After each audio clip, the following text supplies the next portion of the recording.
syahadatan tunjina min adzabillah wa asyhadu anna Muhammadan abduhu wa rasuluh la nabiyya ba'dah. Allahumma shalli ala Rasulillah wa ala alihi wa ashabihi wa mawalah wa man tabi'ahu bi ihsanin ila yaumil qiyamah. Amma ba'da fa ya ayyuhal ikhwah akhuthukum wa nafsi ala ta'atillah. Qala Allah Ta'ala fil Qur'anil Karim, ya ayyuhalladzina amanu taqullaha wa kunu ma'as shadiqin. Kalimatul syukri alhamdulillah, senantiasa kita panjatkan kehadiran Allah Subhanahu wa taala, luasnya nikmat dan karunia yang telah Allah berikan kepada kita tak terhingga, teramat banyak, pasti kita tak mampu untuk menghitungnya. Malam Ahad di Masjid Raudhatul Jannah yang kita cintai ini, kembali kita diberikan ruang, kesempatan, kesehatan untuk menunaikan satu di antara kewajiban fardhiyah kita setelah salat maghrib berjamaah, yaitu thalabul ilmi.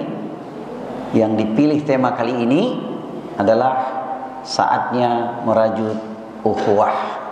Lebih lengkapnya adalah saatnya merajut ukhuwah Islamiyah. Sebab memang ada ukhuwah-ukhuwah yang lain yang sudah sering kita dengar. Pertama disebut ukhuwah insaniyah, persaudaraan yang dibangun di atas nilai-nilai kemanusiaan. Artinya kepada siapapun kita bisa membangun persaudaraan atas dasar nilai-nilai kemanusiaan. Bahasa populernya menghargai HAM, hak asasi manusia. Yang kedua, kita juga pernah mendengar dan mengenal yang disebut ukhuwah wataniyah, yaitu persaudaraan karena sebangsa dan setanah air, kecintaan kita pada negeri kita, maka kita melakukanlah pembelaan terhadap negeri kita, disebut dengan NKRI, bela NKRI. Begitu bahasa yang sangat viral, sudah sering kita dengar. Yang ketiga disebut ukhuwah ahliyah, persaudaraan yang sudah otomatis terjadi karena ikatan kekeluargaan dari dua jalan. Pertama karena hubungan darah, dan yang kedua karena asbab tali pernikahan. Hari ini kita ingin mengkhususkan mengambil tema, yaitu yang keempat, merajut ukhuwah Islamiyah atau disebut ukhuwah Islamiyah, yaitu persaudaraan yang dibangun di atas nilai-nilai keimanan. Selagi dia orang muslim, dia beriman, maka dia saudara kita. Kalau kita baca pesan Al-Quran pada surat Al-Hujurat, surat yang ke-49 ayat 10, maka semakin terang benderang persatuan dan kesatuan umat Islam dalam mencapai impian untuk mengokohkan persaudaraan akan terwujud dan akan menuai kejayaan Islam insyaallah dengan izin Allah Subhanahu wa taala. Innamal mu'minuna ikhwatun fa aslihu baina akhawaykum wattaqullaha la'allakum turhamun. Sesungguhnya orang-orang mukmin adalah bersaudara, karena itu damaikanlah antara kedua saudaramu dan bertakwalah kepada Allah supaya kamu mendapat rahmat. Quran surat Al-Hujurat surat 49 ayat yang 10. Syarat untuk kita mendapatkan rahmat dari Allah Subhanahu wa taala adalah bertakwa. Dan ciri orang yang bertakwa adalah semangat bersungguh-sungguh membangun persaudaraan, khususnya persaudaraan di antara orang-orang yang beriman, atau kita menyebutnya ukhuwah Islamiyah. Alhamdulillah, kita masuk ke masjid sudah punya niat yang sama untuk merajut ukhuwah, persaudaraan karena Allah. Dalil di Al-Quran sangat banyak, diantaranya yang bisa kita petik hikmah adalah pesan Al-Quran pada surat Ali Imran surat yang ketiga ayat 103, wa'tasimu bihablillahi jami'an wa la tafarraqu. Poin kuncinya adalah, dan berpeganglah kamu semuanya kepada tali agama Allah, dan janganlah kamu bercerai-berai. Mengapa kita bersemangat merajut ukhuwah Islamiyah? Karena kita akan mendapatkan keberkahan dalam kehidupan. Kita bisa saling ta'awun, saling tolong menolong, dan keutamaan yang sangat istimewa adalah orang-orang yang dulu di dunia membangun persaudaraan karena Allah, mencintai saudaranya karena Allah. Kelak di akhirat Allah akan berikan kepadanya dan pada keduanya perlindungan atau naungan. Dalam sebuah hadis yang sangat populer, riwayat Bukhari Muslim, hadis ini cukup panjang, tapi kita bisa ambil hikmah dari pesan hadis Rasulullah tersebut. Sab'atun yudhilluhumullahu fi dhillihi yauma la dhilla illa dhilluh. Ada 7 golongan manusia yang Allah Subhanahu wa taala akan berikan kepada mereka perlindungan atau naungan di hari kiamat yang tidak ada naungan atau perlindungan.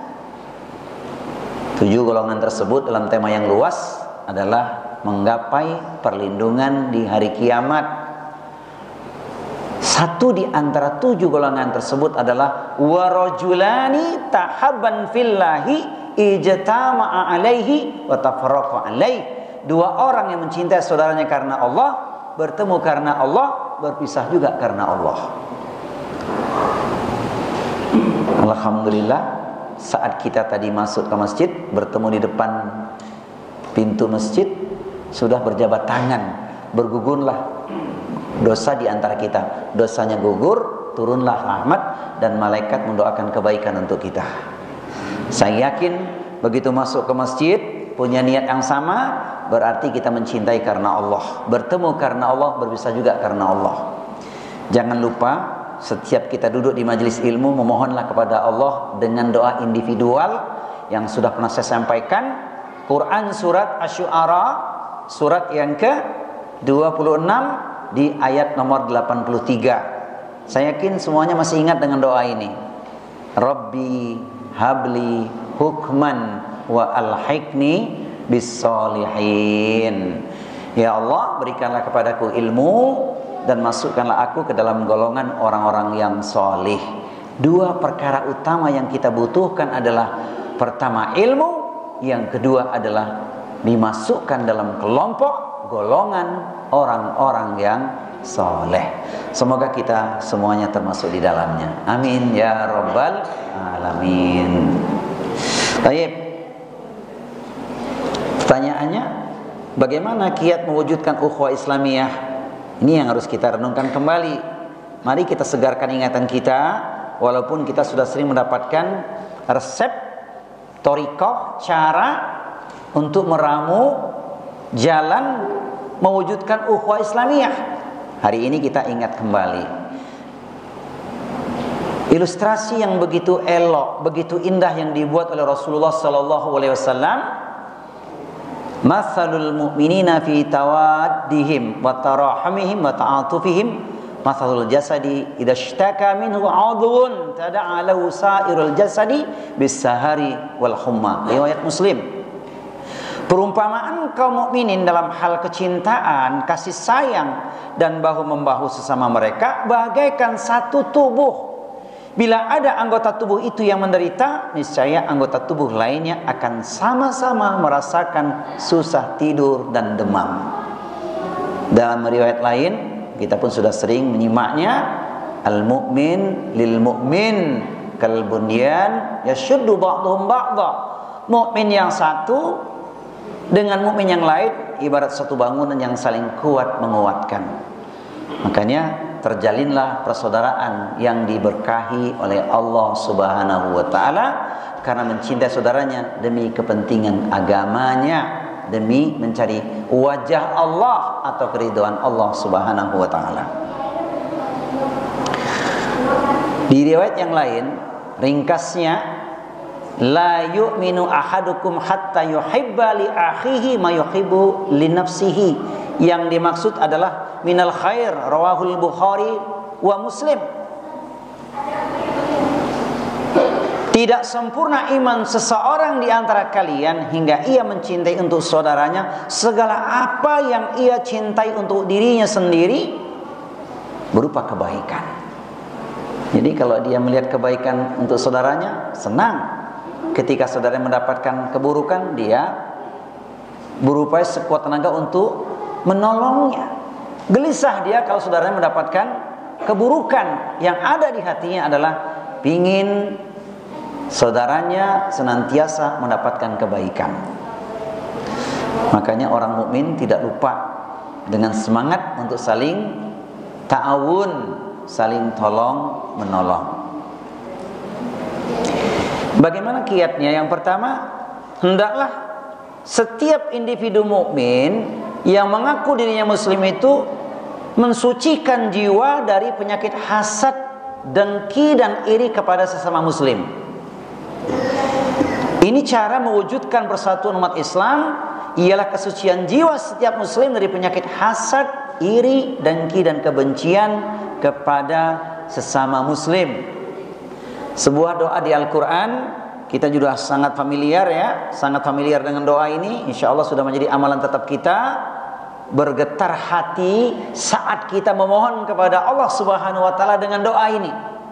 Quran surat Al-Hasyr, surat yang ke-59 ayat yang ke-10. Kita ambil dulu doanya. Rabbana ighfir lana wa li ikhwanina alladzina sabaquna bil iman wa la taj'al fi qulubina ghillan lil ladzina amanu rabbana innaka raufur rahim. Ya Tuhan kami, beri ampunlah kami dan saudara-saudara kami yang telah beriman lebih dahulu dari kami, dan janganlah Engkau membiarkan kedengkian dalam hati kami terhadap orang-orang yang beriman. Ya Tuhan kami, sesungguhnya Engkau Maha Penyantun lagi Maha Penyayang. Kalau doa ini kita dawamkan dengan penuh penghayatan, maka insya Allah kita akan mendapatkan banyak sekali keutamaan atau fadilahnya. Pertama, Allah akan ampuni permohonan kita atas dosa yang kita lakukan. Allah ampuni dosa-dosa kita. Yang kedua, Allah akan mengampuni kekhilafan, kesalahan, dosa saudara kita yang telah mendahului kita, karena mereka beriman sebagaimana kita beriman. Kemudian yang ketiga, dibebaskan kita dari kedengkian, kebencian pada saudara kita. Karena dimanapun kita berada, kita senantiasa bersemangat untuk membangun, merajut persaudaraan. Dan ini yang harus kita tanamkan. Al-Kisah kita ketahui bagaimanakah orang-orang Muhajirin dan Ansor dahulu merajut persaudaraan. Sekalipun orang Ansor itu membutuhkan, namun mereka tetap mengulurkan tangan demi menolong saudaranya. Karenanya dalam hal ini harus ada dua perkara yang kita lakukan: memperbaiki hati dan memperbaiki tutur kata. Kalau hati sudah baik, tutur kata sudah kita perbaiki, maka mudah kita untuk membebaskan kebencian atau kedengkian pada saudara kita. Sebab hati yang baik, produknya pasti baik. Hati yang baik produknya adalah rendah hati, murah hati, sikapnya dalam kebaikan. Begitu juga ya, tutur kata yang diperbaiki, maka yang keluar adalah ucapan yang menyenangkan saudaranya, kalimat-kalimat yang membangkitkan spirit kehidupan. Dan masih banyak hal-hal yang kita dapatkan dari tutur kata yang kita perbaiki. Al-Kisah, ini Al-Kisah menarik sekali. Dahulu ada orang soleh, diabadikan di Al-Quran, namanya Luqmanul Hakim. Sang raja memanggil beliau, wahai Luqmanul Hakim, tolong sembelihkan untukku seekor kambing. Kemudian sajikanlah untukku 2 bagian yang paling baik dari seekor kambing yang engkau sembelih. Sisanya sedekahkan atau engkau makan sendiri. Setelah kambing disembelih oleh Luqmanul Hakim, kemudian dia mengambil 2 bagian dari daging kambing tersebut. Apa yang diambil? Lidah dan hati. Sang raja menerima dengan bahagia, tapi dia bertanya-tanya, kenapa ini yang diberikan? Namun sang raja memendam rasa. Beberapa lama kemudian, rentang waktu yang cukup panjang, dipanggil lagi lah Luqmanul Hakim. Tolong sembelihkan untukku seekor kambing, engkau pilihkan 2 bagian yang paling buruk dari keduanya untuk engkau berikan kepadaku.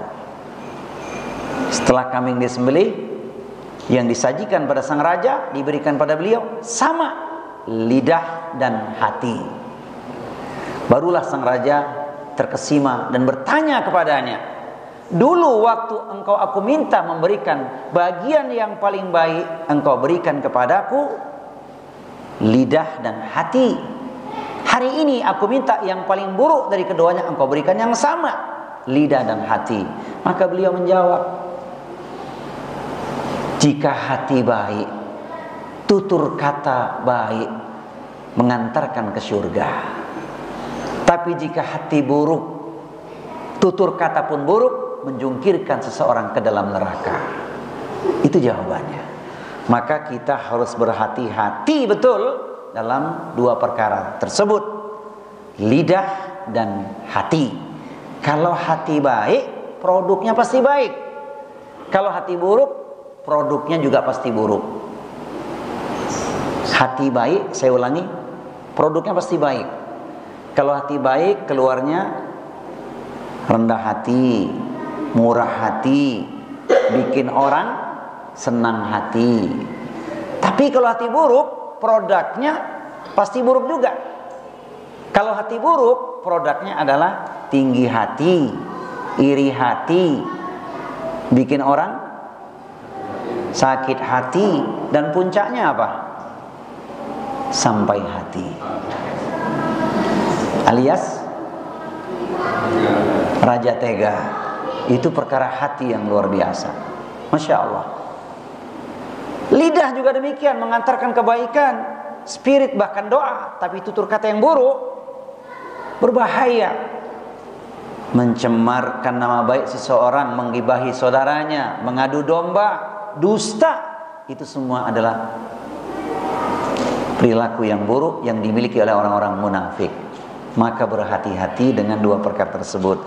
Insya Allah ketika kita sudah bebaskan penyakit hasad, dengki dan iri kepada sesama muslim, kunci pertama telah kita miliki, karena kita mencintai saudara kita karena Allah. Ini yang pertama. Yang kedua, menghormati hak-hak sesama muslim. Untuk mengokohkan persatuan sesama umat Islam ialah dengan menebarkan kesadaran akan harga diri dan hak-hak sesama muslim. Dengan demikian tidak ada seorang pun yang dengan sengaja merampas atau menodai hak-hak saudaranya. Sebagaimana pesan Rasulullah SAW berikut ini. Rasul mengatakan, kunu ibadallahi ikhwana, al-muslimu akhul muslim, la yadhlimuhu wa la yakhdhuruhu wa la yahkiru. Jadilah kalian hamba-hamba Allah yang saling bersaudara. Setiap muslim adalah saudara muslim lainnya. Tidak pantas baginya untuk menzalimi, mencelakakan dan merendahkan saudaranya. Ingat hadis muflis, kalau kita menzolimi saudara kita, tidak menghargai hak-haknya, bukan saja petaka kita raih di dunia sebagai akibat yang kita lakukan, tapi dampak yang paling menakutkan, mengerikan adalah di akhirat nanti ketika termasuk kita dalam kelompok orang-orang yang muflis. Rasulullah bertanya pada para sahabat, atadruna mal muflis? Tahukah kalian siapakah orang yang bangkrut? Sahabat menjawab, al muflisu fina man la dirham lahu wala mata. Orang yang bangkrut di antara kami adalah yang tak punya harta dan perhiasan. Maka Rasulullah menjelaskan, al-muflisu min ummati man ya'ti yaumal qiyamati bisolatin wa zakatin wa sadaqatin wa siyamin. Yaitu orang-orang dari umatku yang nanti di hari kiamat mereka datang dengan membawa pahala yang sangat banyak. Pahala solatnya, pahala zakatnya, pahala sedekahnya, pahala puasanya. Namun kemudian datanglah orang-orang yang dulu di dunia pernah dizaliminya. Maka amal soleh yang sekian banyak menjadi pembayar atas dosa yang dilakukan akibat kezaliman kepada saudaranya tersebut. Satu demi satu pahalanya lepas, akhirnya habis seluruh pahala, sementara masih ada dosa kezaliman yang dia lakukan kepada saudaranya. Apa yang terjadi? Dosa orang-orang tersebut ditimpakan kepadanya, yang terjadi Fatturiha finnar, dilemparkan ke dalam neraka. Itulah yang dikatakan sebagai orang yang bangkrut. Maka kita harus menghargai hak-hak sama muslim. Tidak ada orang yang paling di dunia ini. Semua memiliki keterbatasan. Saya ulangi, tidak ada orang yang paling di dunia ini. Paling apa? Sebut saja. Paling pandai, paling kaya, paling tampan, paling cantik, paling berilmu, dan seterusnya. Tidak ada yang paling, karena setiap orang memiliki kelebihan dan juga kekurangan. Peribahasa Arab yang pernah kita dengar kelihatannya sederhana, tapi mengandung pesan moral yang sangat indah. La tahtakir man dunaka falikuli syai'in maziyatun.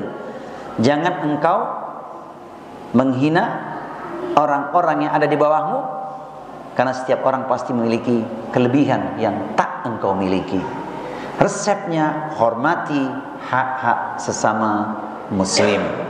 Karena orang yang paling mulia di sisi Allah Subhanahu wa taala adalah orang yang bertakwa. Inna akramakum indallahi atqakum. Semoga kita termasuk dalam golongan orang-orang yang bertakwa. Amin ya rabbal alamin. Tidak saya luaskan. Yang ketiga, ini idealnya kalau kita sungguh-sungguh ingin merajut ukhuwah Islamiyah di antara orang-orang yang beriman sesama muslim, maka harus kita menghargai dan menunaikan hak-hak saudaranya sesama muslim. Muttafaq alaih hadis ini, hakul muslim 'alal muslim sittun. Qila ma huna ya Rasulullah? Qala idza laqitahu fasallim alaihi wa idza da'aka fa'ajibhu wa idza stansaka fansah lahu wa idza atasa fahamidallahu fasammithu wa idza marida fa'udhu wa idza mata fattabi'hu. 6 hak sesama muslim. Yang pertama adalah bila engkau berjumpa dengannya, yaitu engkau berjumpa dengan saudaramu, ucapkanlah salam. Yang kedua, bila ia mengundangmu, penuhilah undangannya. Yang ketiga, bila ia meminta nasihat kepadamu, maka nasihatilah ia. Bila ia bersin dan mengucapkan hamdalah, pujian kepada Allah, maka doakanlah dia. Bila ia sakit, maka jenguklah dia. Dan bila ia meninggal dunia, maka iringilah jenazahnya. 6 hak ini harus betul-betul kita perhatikan kalau kita sungguh-sungguh ingin merajut ukhuwah Islamiyah di antara kita. Bab salam nanti kita akan luaskan. Intinya, salam itu luar biasa. Yang kedua, bila engkau diundang, wa idza da'aka fa'ajibhu, penuhi undangannya. Sepanjang undangan itu tidak mengandung kemaksiatan, undangan syar'i. Saudara kita mengundang kita untuk tasyakuran,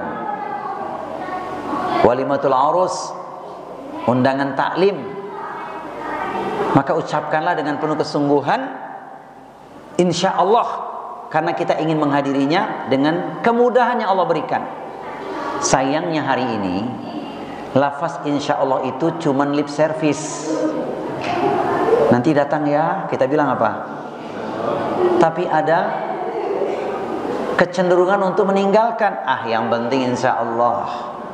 Kata insya Allah itu luar biasa. Nama Allah kita bawa. Sekiranya kita tidak yakin bisa memenuhi undangannya, lebih baik kita ucapkan kalimat pergaulan saja. Saya akan usahakan untuk hadir. Tapi kalau sudah kata insya Allah, keyakinan yang sangat dalam menunjukkan kita memang bergantung kepada Allah. Semua terjadi karena izin Allah. Hati-hati ya, kata insya Allah jangan sembarangan diucapkan. Apalagi kalau undangannya undangan yang jelas bisa menggerus keyakinan kita. Undangan-undangan batil. Ada nggak undangan batil, Pak? Teman lama nggak jumpa dengan kita, setelah jumpa dia ngundang kita syukuran, tapi di diskotik. Itu undangan menjerumuskan, jangan dipenuhi undangannya. ke tempat remang-remang, ke pub, tinggalkan. Dan itu terjadi karena sekian lama nggak jumpa. Undangan yang tidak syar'i, maka kita menolaknya. Kenapa kita khawatir? Sebab kita tidak tahu apa yang akan terjadi nanti. Begitu kita pun undangannya ke tempat remang-remang, padahal itu jelas nyatanya tempat maksiat, tempat yang tidak diberkahi Allah. Apa nggak khawatir kita dengan pesan Rasulullah? Inna rajula la ya'malu zamanat tawil bi amalin ahlil jannah, tsumma yuhtamu lahu amaluhu bi amalin ahlin nar. Dahulu ada seorang melakukan perbuatan orang-orang ahli syurga, amal solehnya begitu indah, banyak kebaikan dia buat, syurga tinggal sejengkal di hadapannya. Tapi di akhir hayatnya dia melakukan perbuatan maksiat, nyawanya dicabut, meninggal dia dengan gelar su'ul khotimah. Jadi hati-hati itu undangan-undangan yang gak syar'i, ke tempat-tempat yang mohon maaf nih dalam tanda kutip maksiat, jangan dihiraukan, tinggalkan. Khawatir ada peluru nyasar, khawatir terjadi sesuatu di mana maut menjemput kita. Siapa yang tahu dengan datangnya maut? Aina ma takunu yudrikumul maut walau kuntum fi burujim musyayyadah. Dimanapun kau berada, sekalipun di tembok yang tinggi, maut akan menjemputmu. Quran surat An-Nisa surat yang keempat ayat 78. Ini ringkasnya. Yang kedua. Yang ketiga, saudara kita membutuhkan nasihat, beri dia pencerahan, kalimat yang menyejukkan, karena nasihat saudaranya kepada saudaranya itu diperlukan. Isyarat Allah di Al-Quran disebutkan pada surat Az-Zariyat, surat yang ke-51 ayat di nomor 55. Wa dzakir fa inna dzikra tanfa'ul mu'minin. Berilah peringatan, karena peringatan itu berguna bagi orang-orang yang beriman. Maka jangan alergi kalau dikasih nasihat. Senang kita diberi nasihat karena itu mencerahkan. Tapi juga jangan berlebihan. Setiap kita punya persoalan, kita curhat kepada teman kita, pada ikhwan kita. Hati-hati, curhat tidak harus kita lakukan. Kalau hal itu bisa kita selesaikan secara individu. Curhat yang terbaik untuk menghalau keresahan hati, kegelisahan jiwa adalah menghambakan diri kepada Allah, merengeklah kepada Allah. Tapi ketika kita perlu jalan keluar yang kita tidak ngerti, setelah kita memilah Quran surat An-Nahl surat 16 ayat di nomor 43, boleh. Tapi kalau terlalu sering kita curhat, kalimatnya akan buruk melekat pada diri kita. Apa kalimatnya? Ahli keluh kesah sedang datang. Kalau kita dibilang ahli keluh kesah, enak nggak? Orang yang suka mengeluh, masya Allah. Saya yakin di sini tidak ada yang suka berkeluh kesah, termasuk para istri. Ibu-ibu kepada suami nggak pernah ngeluh kan? Enggak kan? Suami itu akan senang kalau ibu ucapkan kalimat yang sederhana. Ucapkan kepada suami kalimat yang sederhana. Apa? Malam yang indah, pagi yang cerah, hati bahagia tak pernah resah, senang dan susah alhamdulillah, uang belanja kurang bukan masalah.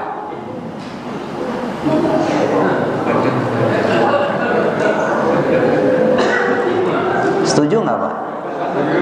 Setuju ya? Diulang lagi ya. Buat para ummahat, saya ulang kalimat ini.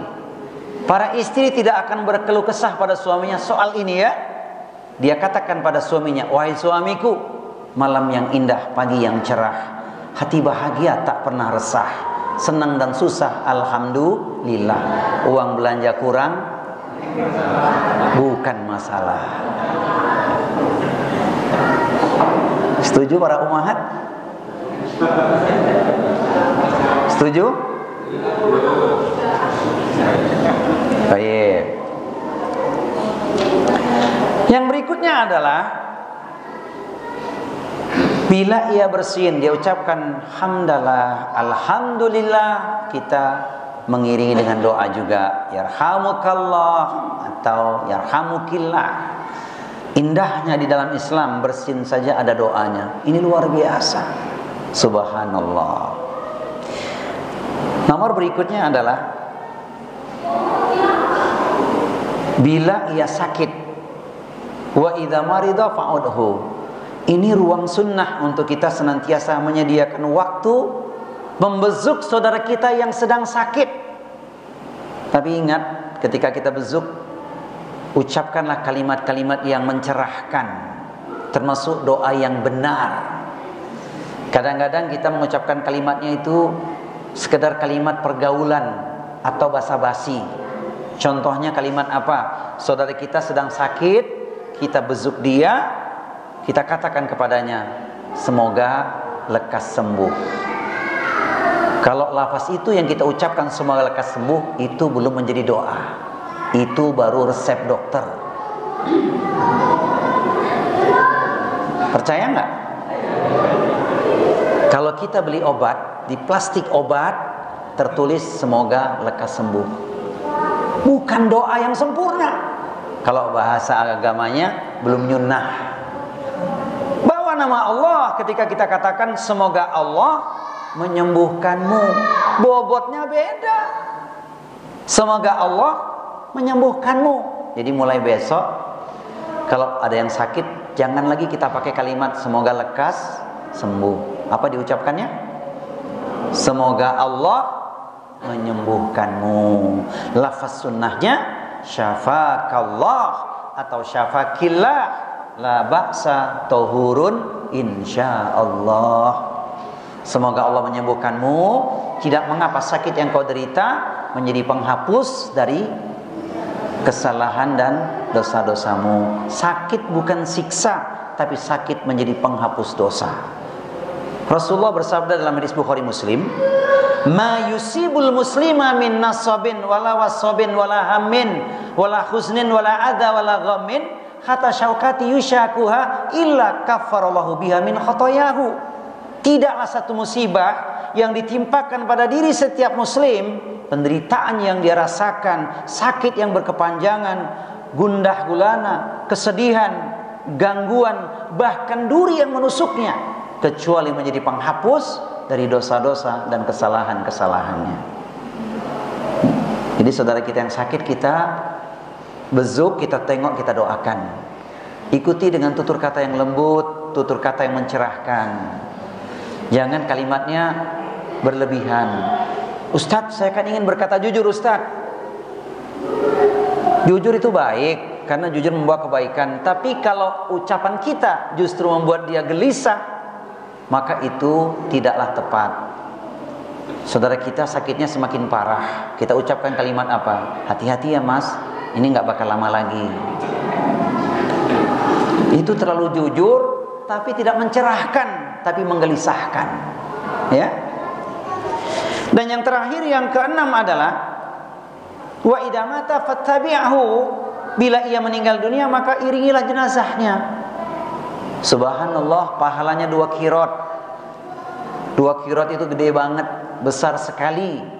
Ketika kita menyelenggarakan jenazah saudara kita, dari mulai memandikan, mengkafani, menyolatkan, kemudian mendoakan, bahkan punya kesempatan, ruang, waktu untuk mengantarkan ke pemakamannya. Masya Allah, luar biasa. Dan yang kita lakukan itu pun nanti pasti akan dilakukan oleh saudara kita yang lain. Karena ketika kita hidup, kita melakukan yang baik untuk saudara kita. Yang kita buat, itu yang kita dapat, insya Allah. Ini yang saya katakan tadi, bab salam tidak saya luaskan. Sekarang poinnya adalah, jangan anggap enteng ucapan salam, karena mengandung doa yang tulus kepada saudaranya. Ucapan salam itu adalah doa yang tulus kepada saudaranya. Sehingga Rasulullah bersabda, la tadkhulunal jannah hatta tu'minu wa la tu'minu hatta tahabbu. Awala adulukum ala syai'in idza fa'altumuhu tahabbabtum afsyus salam bainakum. Kalian tidak dapat masuk surga hingga kalian beriman, dan kalian tidaklah beriman hingga saling cinta mencintai. Sudahkah kalian aku tunjukkan satu hal yang bila kalian lakukan, niscaya kalian saling mencintai? Tebarkanlah salam di antara kalian. Salam merekatkan hati sesama orang beriman. Sabar dan sabar dengan ucapan salam kita. Sekalipun sedang terjadi pertikaian, ucapan salam kita tidak dibalas olehnya. Berulang kali kita ucapkan salam, dia tidak menjawab, teruskan ucapkan salam kepadanya. Karena salam akan mencairkan kebekuan hati sehingga menjadi lembut. Subhanallah, ucapan salam itu ucapan yang luar biasa karena diaminkan oleh malaikat. Malaikat yang ada di atas kepala kita mengucapkan amin, engkau pun mendapatkan kesejahteraan yang sama.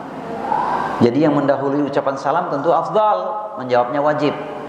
Kalau kita sedang bertikai, terapinya satu itu, salam ucapkan berulang-ulang, insya Allah. Sudah berulang kali Ustaz ucapkan salam, tapi belum dijawab, terus ucapkan salam. Nomor yang terakhir, kobarkan semangat solidaritas antar sesama muslim, yaitu yang kelima, tolonglah saudaramu di saat ia berbuat kezaliman ataupun di saat ia sedang ditimpa kezaliman. Spontan seorang sahabat bertanya, wahai Rasulullah, aku menolongnya di saat ia ditimpa kezaliman. Namun di saat ia berbuat kezaliman, bagaimana mungkin aku harus menolongnya? Sahabat bertanya demikian, maka Rasulullah menjawab, engkau menghalanginya dari perbuatan zalimnya, itulah bentuk pertolongan kepadanya. Hadis riwayat Bukhari. Riwayat yang lain dari Anas radhiyallahu an, ia berkata bahwa Rasulullah SAW bersabda, unsur akhaka zaliman au madluman, tolonglah saudaramu yang berbuat zalim dan yang dizalimi. Faqala rajulun, ya Rasulullah, ansuruhu idza kana madluman, afara'aita idza kana zaliman kaifa ansuruhu? Qala tahjuzuhu aw tamna'uhu minadh-dhulmi fa inna dzalika nasruhu. Yang artinya adalah seorang kemudian bertanya, bagaimana cara menolong orang yang berbuat zalim? Ketika saudara kita sedang dizalimi, mudah kita melakukan pertolongan untuknya, kita selamatkan dia sesuai dengan kemampuan kita.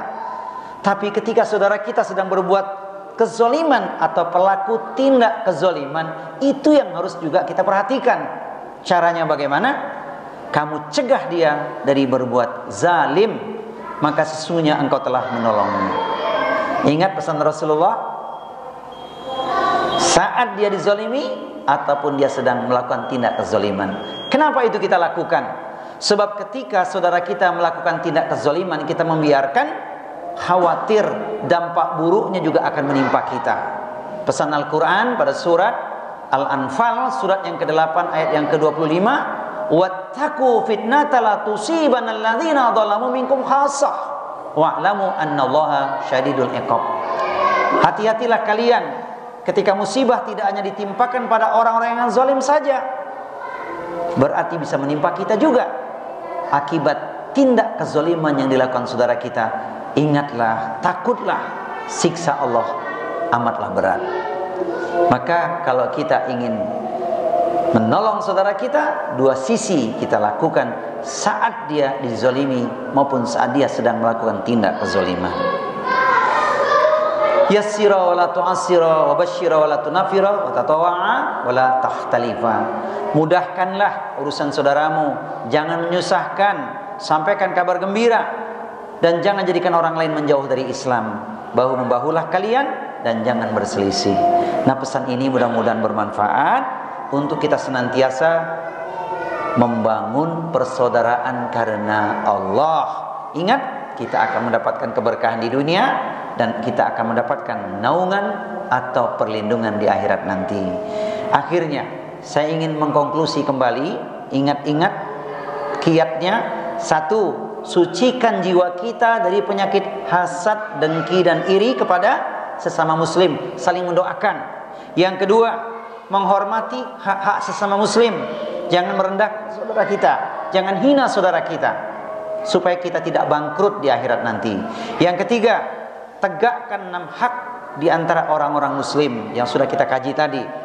Kemudian yang keempat, tebarkan salam, ucapkan salam karena mengandung doa yang tulus untuk saudaranya. Dan yang kelima, kobarkan semangat solidaritas antar sesama muslim, yaitu dalam dua keadaan: saat saudara kita terzalimi atau dizalimi, atau saat saudara kita melakukan tindak kezaliman. Pencinta ilmu, perindu surga yang dirahmati Allah Subhanahu wa taala, kira-kira 5 kiat ini prakteknya enteng, ringan, gampang atau mudah? Jawabnya insya Allah enteng, ringan, gampang, dan mudah. Janganlah bilang berat, nanti makin berat. Janganlah bilang susah, nanti makin susah. Bukankah sebuah doa Rasul ajarkan kepada kita? Allahumma la sahla illa ma ja'altahu sahla wa anta taj'alul hazna idza syi'ta sahla.